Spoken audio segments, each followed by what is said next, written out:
So we'll do one thing across like that. But every other time it's hitting 100 degrees in the summer, that would be out for a play. So, yeah.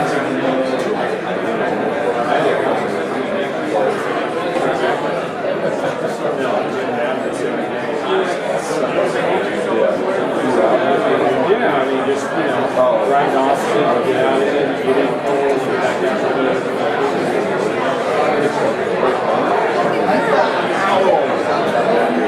well, hey, we are in the process of working up the championship.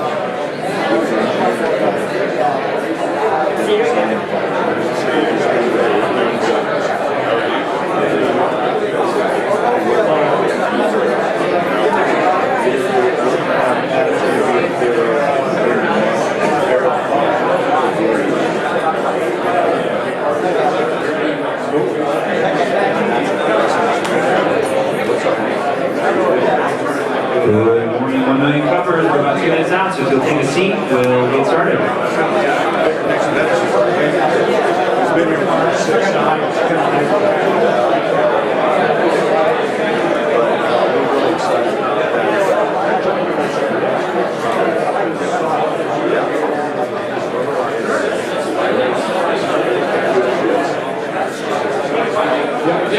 Thank you.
Wow, that was quick.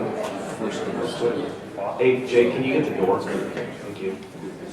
Okay. Well, good morning, everybody. Another good crowd. I know it's in the summer and people maybe at the lake or vacation of some sort.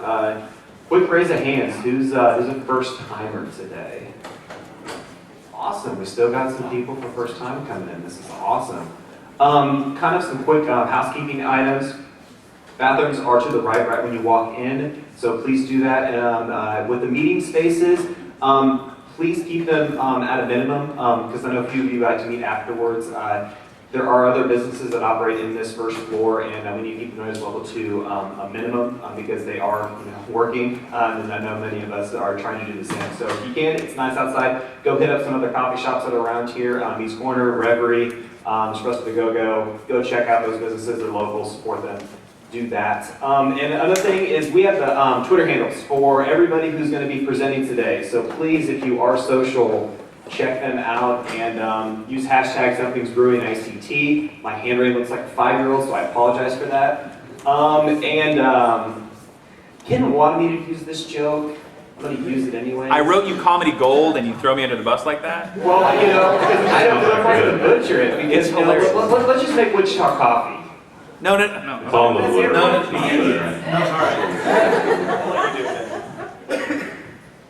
Okay, I'm not going to do the whole lead up to it. By the way, there's a couple seats up here. Like, it's not embarrassing. Come sit down. Like, don't stand. I mean, stand if you want to, but come on up, man. Okay, we're all friends here. Well, like, I'm interrupting to make a joke. The theme for today's 1 Million Cups is let's make Wichita. Dang it. The theme. Oh, wow. Yeah, sorry.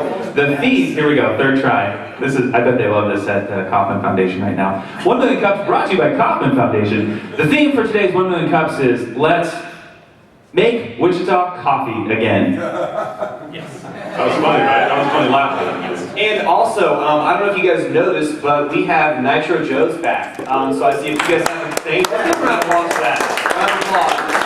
And I do actually want to thank the folks that are making it, are able to make this happen for you. Is the Sunflower Bank guys? Raise your hands. Yes. Kyle and CJ. They come a lot, and they stepped up with their company to provide us back with Nitro Joe's. So without further ado, and without more crap and jokes, I'm going to introduce. Yes, sir. Any way that could get moved?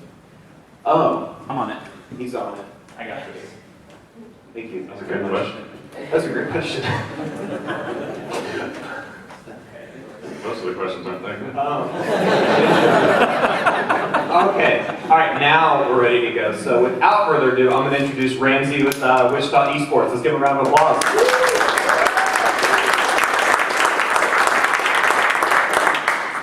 Thank you for having me out today.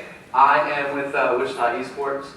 We started out at Wichita State University with a StarCraft team. We are a competitive gaming team with the Collegiate Star League. We started playing video games. We found out 3-4 years ago that the competitive side of video games was not very structured. Most of the games were forfeited. So we went into event services. We founded Wichita eSports in 2013.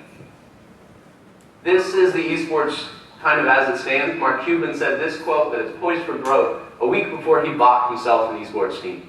Along with Shaquille O'Neal and Rick Fox, all three of them now own Wichita, or not Wichita eSports, but eSports teams, and they're all legendary basketball players, so that even professional, traditional sports are getting into eSports. There's over 185 million viewers worldwide. Half of those are in the United States. So how big is eSports? Overwatch came out just a couple months ago. Within the first month, there was over 10 million players. The International Dota 2 tournament had an $18 million prize pool. Each player went home with $2.5 million that won first place. There's 27 million concurrent viewers for League of Legends when they have their World Series. And I mean, there's nothing really that needs to be said with Pokemon Go. I'm pretty sure everyone understands that. The esports industry, though, is going from 700 million to 2 billion in 1 year. It's expected to be $2 billion for 2017. How we expect to move forward with this information, since the esports industry is growing, we're going to tackle it just like sports. We're going to go with sponsorship. 70 to 80% of our revenue will be sponsorship, just like the NFL is.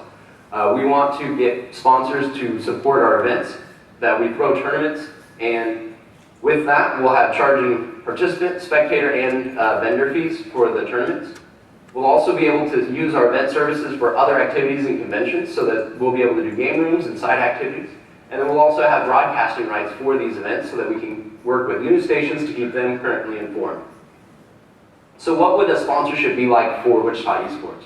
Well, in 2017, we're going to have about 7,000 attendees at all of our events, and we're going to have a following of 10,000 on all our social media and website. But we'll reach about 250,000. That's what you're going to get. And these are different kinds of advertising. So you're going to get digital advertisement, which is kind of your standard. But you're also going to have up to person, where you're going to have your table and you're going to be able to communicate directly with your targeted audience from 18 to 25-year-olds, mostly men. For our sponsors that we already have, we have Wichita State, GameStop, Cybertron, Sprint, and S&T Media. Those are our biggest sponsors. But they also have partners that are really close with Intel, Microsoft, NVIDIA. It's just a hop, step, and a skip away to go to K-State and KU and to get more sponsors from them. This is our estimated couple of years. We've had 3 big events that we've thrown. If you can see here, this is our attendance, revenue, and expenses. So what you can see here is that there's a 300% annual growth that we're trying to match. That's because the industry itself for esports isn't growing at that rate. With the 185 million viewers, half of them being in the United States, it's all starting here within the last few years, but the esports industry is about a 20-year-old industry, and it's just picking up pace in the United States. So what we have currently working on is our expo, our events services that we're going to be doing at Air Capital Comic-Con, and our convention coming up in February. All of these are actually planned, reserved, and working on. The next few events after that is what we have projected. We hope to have a convention, a festival, and an expo each year, and also a league that we would be going from one event to the next. Our current reach, with our last tournament, we had a $10,000 tournament prize pool. We had teams coming from Dallas, from Denver, even from Chicago. That's where we're already drawing people to Wichita from. We want to expand that to all of the Midwest. We want to be able to bring tournaments, players, participants, and spectators all to Wichita. And these aren't just normal game players. These are people who have been invested in. They have an entire gamer house where they live with their coach, and they play video games. It's a very early on, but professional sport. This is our team. Our core team is the top 4 people. That's event management, marketing and social media, and community outreach, as well as business. We have been working together in mainly volunteer basis up until this point because we came from Wichita State. We have over 10 people that are always there for volunteer basis. They're always going to be there for us, and we have a huge community that kind of helps us in that regard as well. Where we lack, though, we have business advisors, game advisors, event management advisors, because we need to go out and push where our skills lack. We found people to kind of help us, mentor us to get there. So our plan is to actually, in 5 years, to own the semi-professional Midwest eSports. We want to be able to acquire all of the tournaments that are under professional league but over college. There is a huge gap where no one has actually targeted this market. We know that East and West Coast is going to have something similar soon. We don't necessarily want to compete with them directly, so we're going to focus in Midwest, and we're going to try to have something that is acquirable in 5 years. And if under the circumstances that we have a good niche, we might go on to dominate in the semi-professional esports, but our goal is to be acquired. Our 5-year projections, we are going to, in the first couple of years, be down. So we will need investment, and we're looking for about $500,000 in investment. And this will give us 24 months of a runway, and it'll let us pay for our labor costs, our event costs, including venue and event prize pools, and then any operations and development costs that we're going to have for our business as well. So that's Wichita eSports as it is now. I think that's up for questions now. Good job. Good job.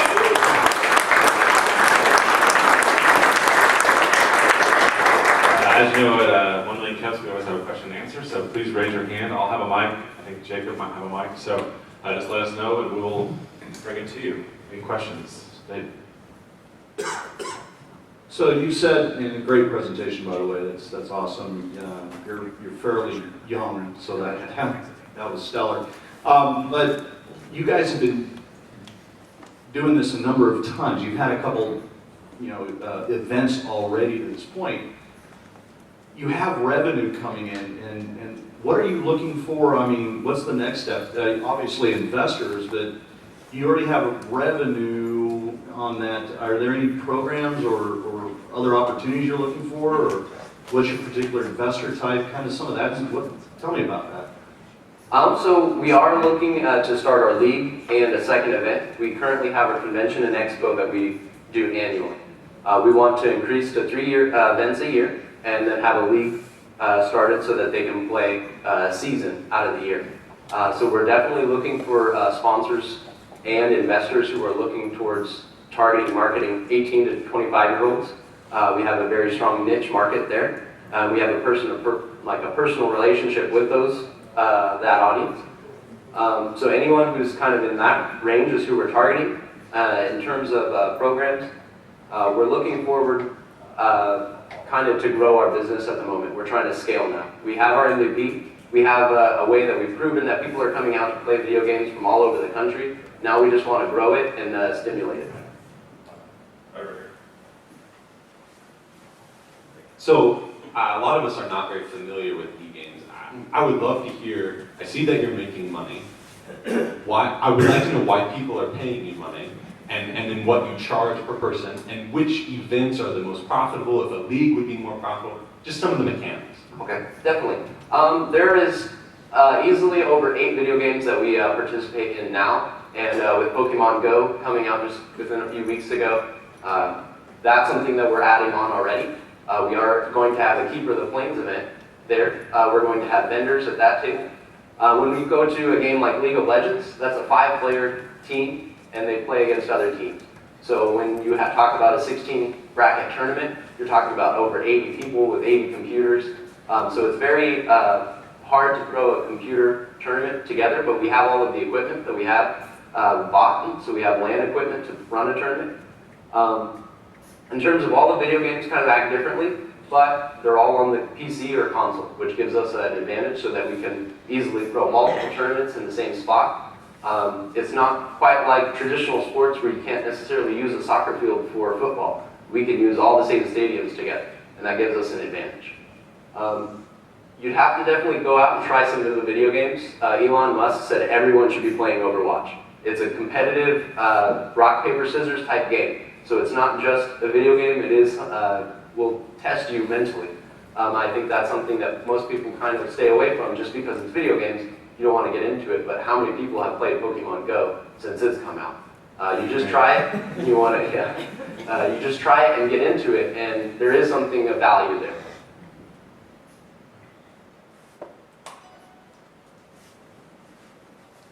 With the investing, is it going to be just accredited investors, or going to be open to? We are actually looking working with Angels of the Plains, so we do not necessarily all have accredited investors, so you can invest up to $5,000 through that. We're working currently through that process right now. So no, not only accredited investors. Because I know there's the new, I think the SEC just a few years ago. Yeah, that's what we're smaller working. investors to invest. Is there an analogy between, you're looking for acquisitions, so is there an analogy to traditional sports in which you could become a farm team for a professional esports team? Actually, we're looking towards using some of the college teams that are already set up. Southwestern, Pratt, and Kansas Wesleyan University all have scholarships to go play for their esports team, as well as most cities are actually picking up teams. I know Kansas City has 2 teams, a professional and their amateur team. So those are who we're looking to actually be a part of our league and tournaments. Your back row. Yeah, I was curious, you were asked before, what is the cost? What's the cost to be a player or to be a team? At our last event, for the $10,000 tournament, you got 10 people could come in for $250. And you had your chance to win the $10,000 prize pool. $5,000 was for first place. And so that was our current standard for there. Spectators only pay $10 to get in to watch that. And then we also have fees for the vendors that are going to be at the event as well. Our last one, we had over 350 people show up for our last convention, and that was at Wichita State in the Student Center. And our next convention is in February 2017, and we'll have the entire 3 floors of the new engineering building that's being built. We're expecting about 1,000 people at that event. What's the split between the spectators? Can you raise your hand for questions so you can get my thank you. The ratio between spectators and players is actually really high when you get into the bigger the tournament. But we're going to roughly have about 250 participants for the 1,000, so 750 people roughly will be the spectators at that event. Sorry, one more question. Can you help me understand? Sorry. Can you help? I don't understand the difference between a professional. I do understand professional versus a semi-professional, but kind of like you were saying, why do people come pay you to play? And help me understand, or maybe not just me, the difference between the professional, the farm team kind of thing, and then just playing with 10 of your friends. When the difference really comes down to semi-professional actually do make money. At our last event, there was one team that was fully invested. They had a house in Colorado where they lived with their coach, and they played together and practiced together. That was a semi-professional team because they made under $50,000 to $70,000 per player. The professional teams are paid and sponsored. We were working with Cybertron PC. They had told us Cloud9, which is one of the bigger American teams, ask for a $500,000 contract to sponsor them for their professional team. So that's the kind of on the professional end, they have sponsorships just like we do for our events. Back to your left. It's just a comment, not a question. I mean, I'm with you eSports as well. So U.S. Department of Labor actually added a new category of visas to be giving out to, foreign players that can come into U.S. and then get a paid job. So just recently, I think a couple of months ago, so they added that. So eSports is actually having that. Hi. My question, I'm just trying to understand is, I feel kind of old listening to your presentation. A lot of us probably can't connect with this new reality, but I'm used to playing a video game by myself at home, and it's kind of a lonely, I got nothing better to do sort of feeling. And telling me that people get on a plane from Chicago or Dallas, and they fly to Wichita, and they stay in a hotel, and they go and play video games competitively. What is it that gets somebody to go from a solitary play a video game to being this into it, and now this is what I do? Is it just the interaction with people that you're getting, having people watch you play, sort of like any sport? I would definitely say it's kind of a combination of a lot of that. There's, especially with millennials, since we grew up with computers, we grew up with video games, we have a little bit more practice than some of you. But when it comes to it, I'm definitely not a professional, and I wouldn't consider myself even semi-professional. We didn't do so hot as the Wichita State StarCraft team. But when it comes to it, these players have spent thousands of hours practicing to the point where now they are actually good enough to start making money. And that's where they go in and they start treating it more professionally. They start treating it more like a job than they do just playing video games. And it's really a mentality for them on training to get better versus just training to play. So that's kind of the idea for semi-professional versus professional too.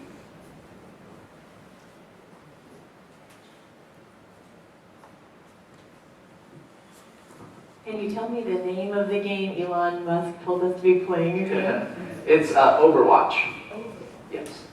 It was made by Activision Blizzard. Within their first month, they had over 10 million players, and the basis of the game is paper, rock, scissors. You may not see that right off the bat, but as you play the game, it's a kind of a countering system, so one player will pick one character, and you kind of have to decide based off of their decisions. And that's kind of how the whole game goes. So I think you said your target audience was like 18 to 24-year-old men, boys.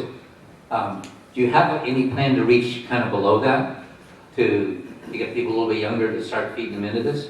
We definitely have been working with high schools. I don't think that's going to be our target for this. We're definitely going to focus on 18 to 25-year-olds. We definitely will support high schools bringing in leagues. May's complete high school, we were actually working with trying to get them some grants to get them a computer lab, but that's more smaller kind of thing that we'll try to help with, but that's not going to be a focus of what we're doing.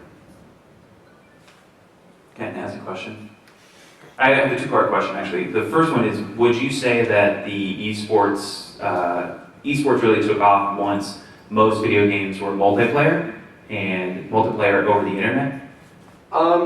Actually, I would say that might not be the case. Esports has been around for 20 years. In Korea, they've had a 24-hour channel for esports probably for the past 10 years now, off of StarCraft. I think consoles kind of deterred us from actually playing with other people. In other countries, there was LAN houses. That's probably one of the biggest reasons why esports started, is because you would actually go and talk and see other people in the real world and play video games with them there. That's only now happening here in the United States, and I think that's the reason why sports is actually coming, is because there's LAN centers and more video game-centric buildings and places like Headshots Bar and Grill. Have you thought, and thank you very much. The second question is, have you thought, you draw a lot of conclusions and analogies between yourself and the NFL. Have you thought about structuring yourself as a nonprofit the way that they do? We did. Yeah. That was our original goal. We definitely think that there is more enticing options being a for-profit. That way we can kind of go with investors and own equity in our company and move forward that way.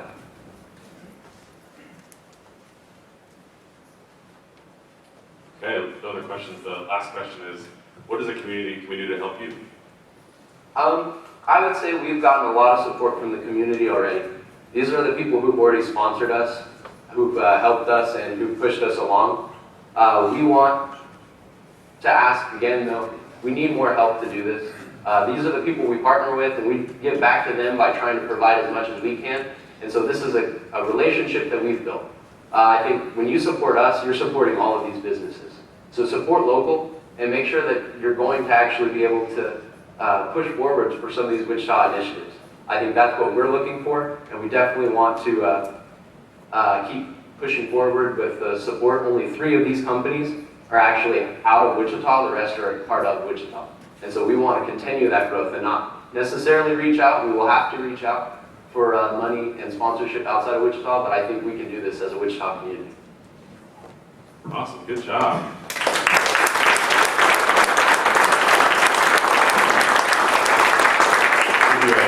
One-of-a-kind, 1 million cups. If you drink the magic potion out of this, you will level up. So enjoy that. Thank you.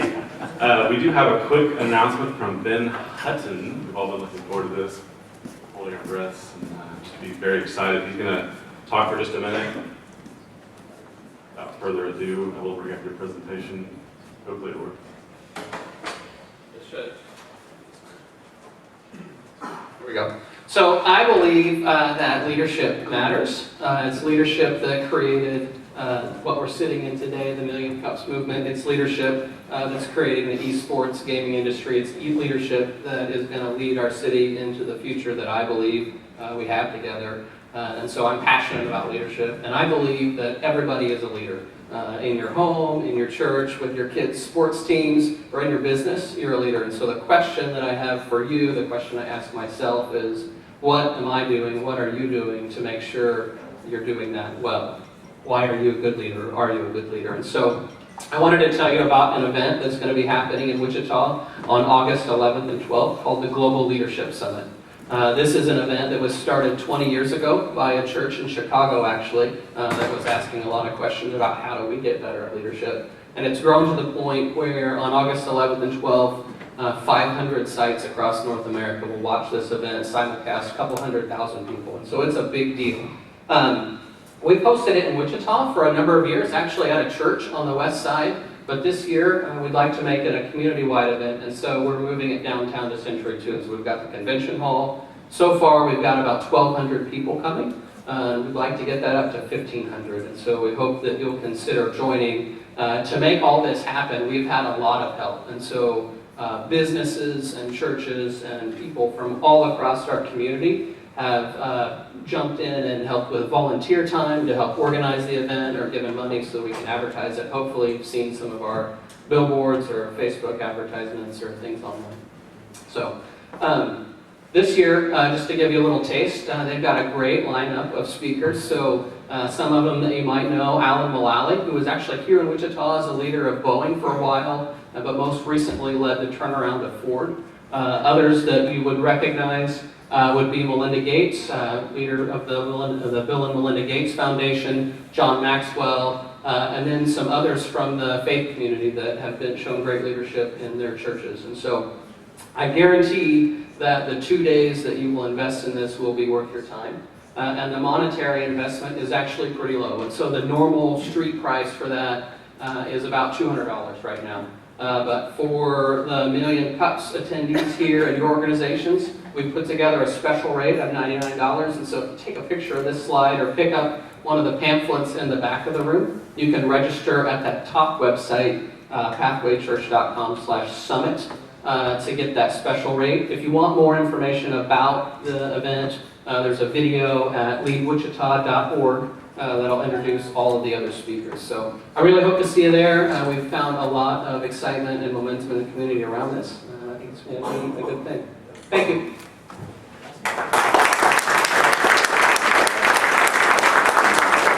Thanks, Ben. In the interest of other announcements, I'll tell you that tomorrow at, 4 p.m., 4 to 5:30, the EDE opening celebration is going to be there.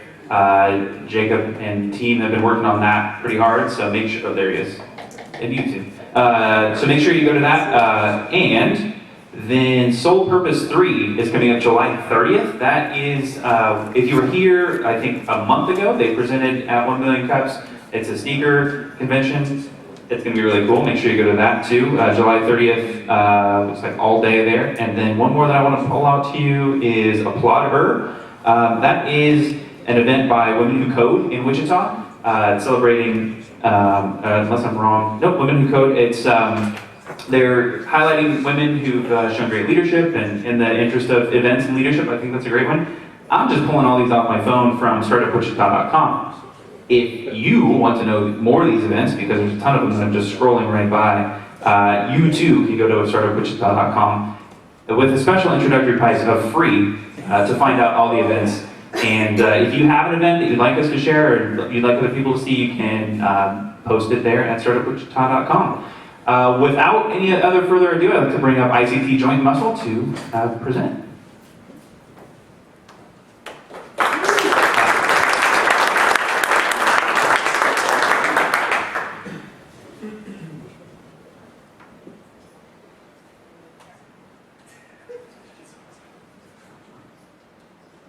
Don't worry, I'm not starting the clock yet.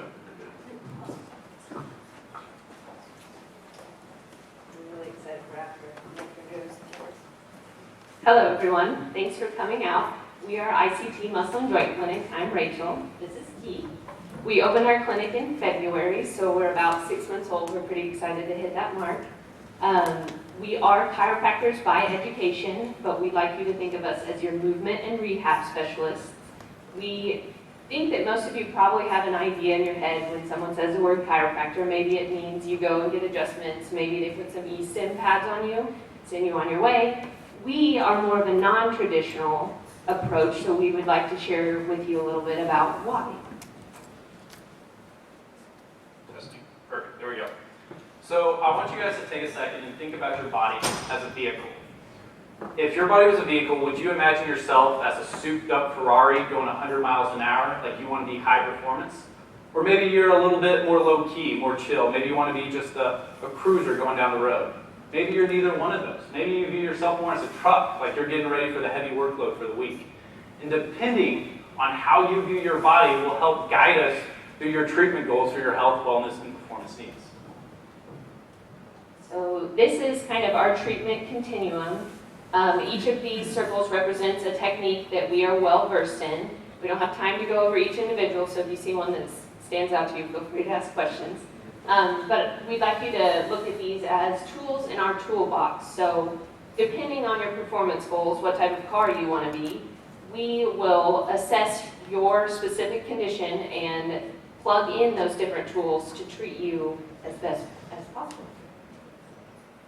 So with this picture here, we realize you all aren't purple unicorns flying around in space. But what we really want you to recognize is each and every one of you is unique. And there's a need for that. There's no two problems that are the same. Maybe two of you out here both have shoulder pain.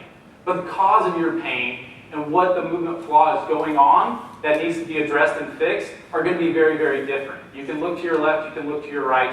Neither one of you on the left or right look the same. So there's a need for a more comprehensive approach for your movement healthcare. So this is a representation. The traditional medical model, you're treated on what you feel. So you usually only go to the doctor when you feel poorly.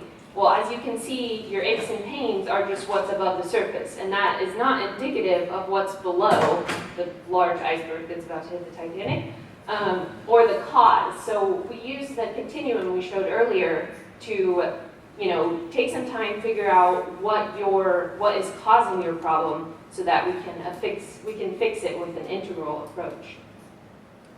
So to understand the movement-based approach, we need to understand a little bit of how the body grows and develops. So in utero, the brain and the nervous system is one of the first systems to grow and develop. And after the birthing process, you look at babies, you're like, oh, they're so cute, but their heads are really huge. Let's be honest, it looks kind of funny. So the reason for that is because our brains are so large that they need to have a big housing unit. And as we start growing, our brains start communicating to our muscles to coordinate movements. And those muscles start moving the bones, and in turn, move the joints. What happens whenever we have pain is we have broken down somewhere in this process. The brain is no longer communicating with the muscles right, or to the bones, or to the joints. And what we need to, from the slide number 2 we put up there, is we need to integrate those different techniques somewhere along in this continuum. So this is a little bit more simpler picture. These are the 3 pillars that we really base our movement-based approach around. It's chiropractic, soft tissue therapy, and then rehab. So for everyone here, you're going to be somewhere in one of these bubbles, and you might be somewhere more into one of those or the others. It might not be chiropractic knee that you need. Maybe you need more of a rehab that's going to fix your issues. Maybe you need more soft tissue. So somewhere, if you put a dot inside those 3 circles in this Venn diagram, you're going to be somewhere along those, and that's really what we try to address is the movement-based flaws that need to be fixed so that way you're back out of pain. So in conclusion, if you haven't thought about it already, we'd like you to decide what type of vehicle you are. Do you want to cruise through life as a Cadillac? Do you want to go, go, go as a Ferrari? Do you want to haul big loads as a truck? We'd like to help you achieve those performance goals with our specific and integral care. So, any questions? Still you're good? Yeah, that was what I was supposed to say. Good job. Thank you, guys.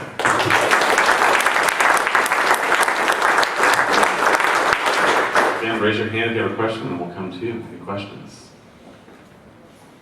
Ferraris?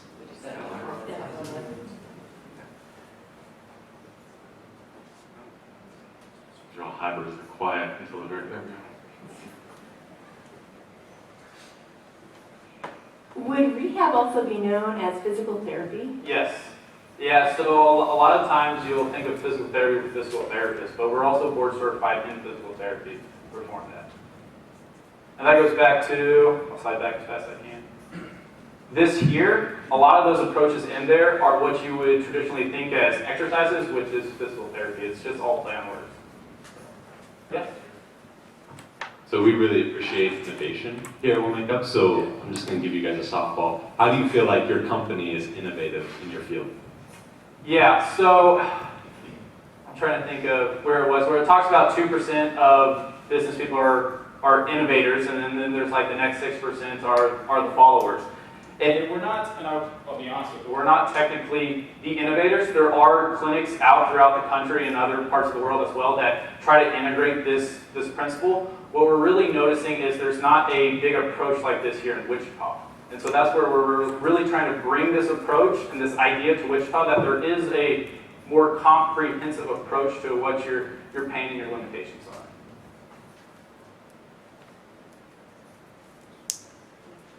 He's probably just going to go.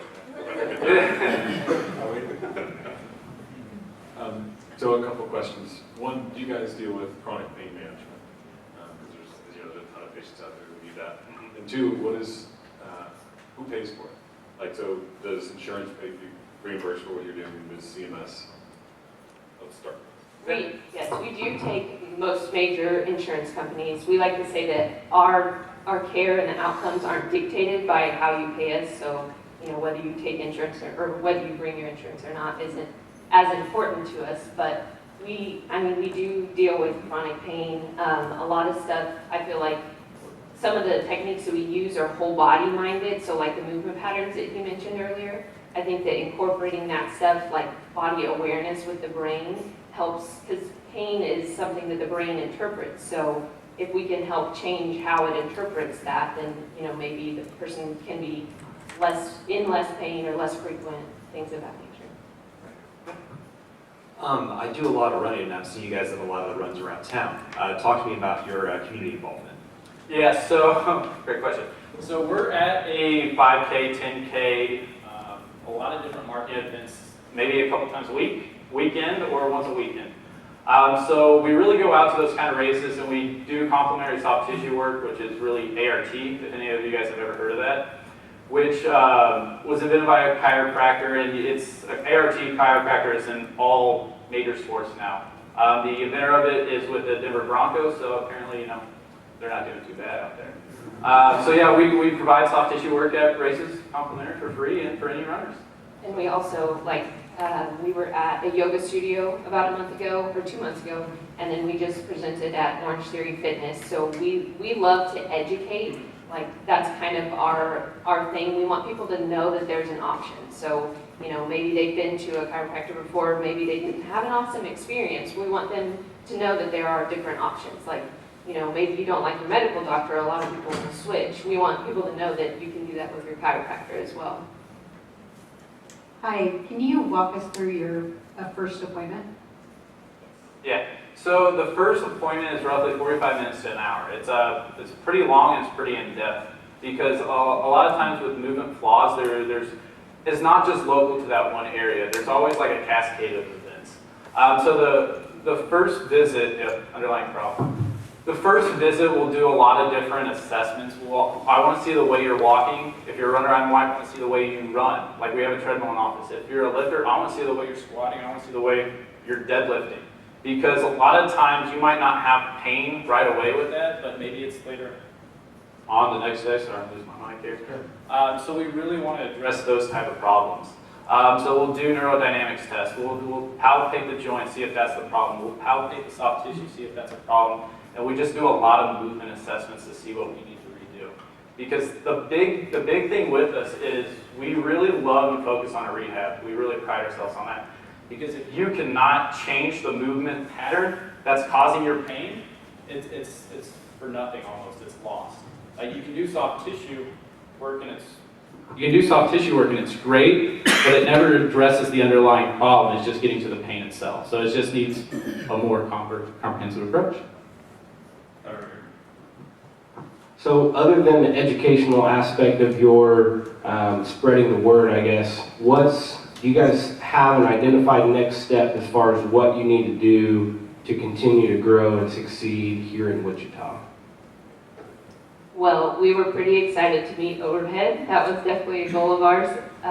2 months ago, I think we might have met it. So we definitely just need to build a patient base for now. That's definitely our main goal, and we love that through referrals. So if we, treat someone that appreciates our services, they pass it on.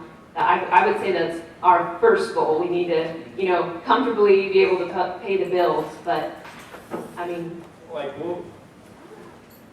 we'll do like a lot of blogging. We'll go to a lot of races, and so the first step for us is just getting community presence. I mean, a lot of people don't know that there is this type of approach out there, and a lot of them are looking for it. So that's our first step. Now, a 3-5 year goal might be a little bit different, looking at expansion and integrating other type of healthcare into the system as well. It's just that's our first step at where we need to go. Would you have a program for programmers and gamers? It's like thumbs. I was actually thinking about that when you were talking. I was like, man, how many hours? 1,000 hours? Like, okay, I can see some problems with that. So yeah, it just really depends on what's going on. If it's in your neck, if it's in your hands, and there's an idea, without getting too much in depth, it's called centration. And what that means is your joint is in a central point throughout motion. And let's say if you're doing a repetitive motion so much, you lose that centration. So you need to incorporate exercises to get that joint back to the way it needs to move to stay pain-free, because you don't want your trigger finger going dead on it. So it won't work out real well. Do you have any special programs for veterans, like wounded veterans, people coming back, rehab in that regard? we would definitely be open to helping them. I know that the chiropractic as a whole, like nationally, is working on being more present in veteran hospitals and things of that nature. It's a little tough, like we can't accept the TRICARE, things of that nature. So I know that financially it's a little difficult, but we're definitely open to helping them if we can make something work. And it also depends on the problem too. Like with some of that, like with PTSD, there's phantom limb pain, like it just gets very complex. And so that's where, yeah, we would do our part, but if there's something else that needs to be addressed, we definitely will refer out for the right source. Where's your office at? So we're right by Bradley Fair, across the street. There's a little office park on the light of Barnes & Noble. We're hiding back there, but we enjoy it. When I was little, chiropractic practice did not have a good reputation. And other than now, I see that you're doing more physical therapy. What has changed over the years to bring it legitimacy? So that's a great question. You're starting to see a merger, honestly, of the two professions. You're starting to see chiropractors starting to take a more hands-off approach, and you're starting to see PT starting to take a more hands-on approach. The big difference is the amount of education out there now, like open education and open knowledge for it, is where you start getting people out of the way that have, hey, my one direction is the only one right way, and sharing the education from across fields is really important. Like I follow really big strength coaches, I follow big rehab specialists, I follow really good soft tissue people. Like, there's just so much good information out there, and even, I'll tell you too, that like there's great information even on YouTube out there anymore. So the day's starting to change where it's isolated mindsets and people are just looking for better results. I think that's really what drives it is that need for better results. And one thing that, so we recognize that there's a place for every different discipline in medicine. Like, you have to have surgery at times, you need the pain management at times. Like, we definitely recognize that. In school, we were taught about the American Medical Association. It was definitely in charge back, a few decades ago, and they didn't necessarily like that chiropractic was stealing their patients, if you will. So I think that that was the mindset when those doctors were being educated, so they weren't necessarily open to referring, to a chiropractor. And I can speak personally, when I was in school in Kansas City, I was roommates with a girl in dentistry school and a girl in medical school, and they were both very supportive. Like, all of us just talked about, like, what would you do for this, or is that in spine rehab?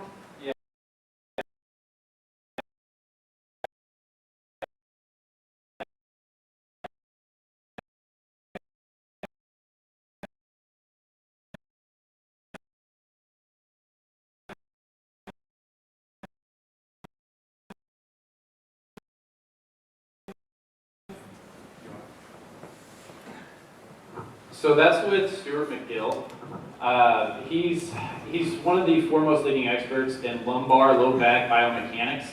And his big thing is putting the spine into a neutral location. So what I mean by that, if you sit all day, you're actually rounding your back. So that predisposes you to have certain types of back pain, and getting you out of that rounded low back posture to where it's a little bit, the tone in the muscles around it a little bit more relaxed, takes the pain away. So it's really focused on getting the movement out of the hips and getting the movements out of the shoulders. A lot of people have joint restrictions in those two joints, which is really bad because they're our most mobile joints. And whenever those get tight, then we feel like we have to start moving in other parts of our body that weren't necessarily to do that long term. So. Any other questions? Well, what as a community can we do to help you guys?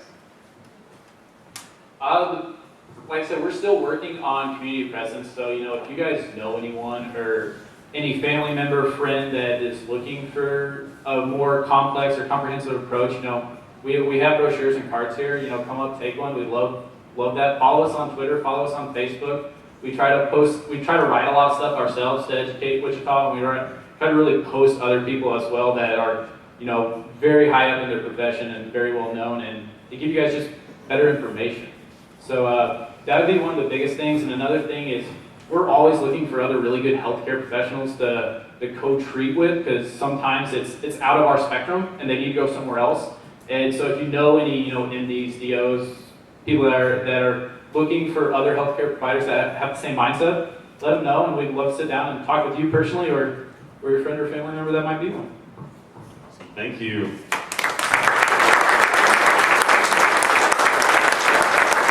guys have been loyal 1 million cups followers. We appreciate really like everyone. So it's like you guys can start making coffee, and these are the cups. You can make it and put it in.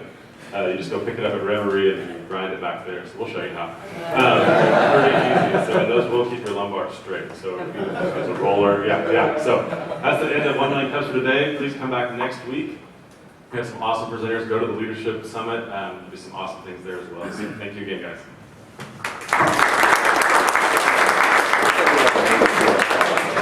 Yeah. Like a spare That's how I feel. We, last time we saw each other, we said we should get coffee, and we didn't do that, so let's say that again. You're silent. What do you know, man? Not much. How are you? Good. Seriously, I'm thinking about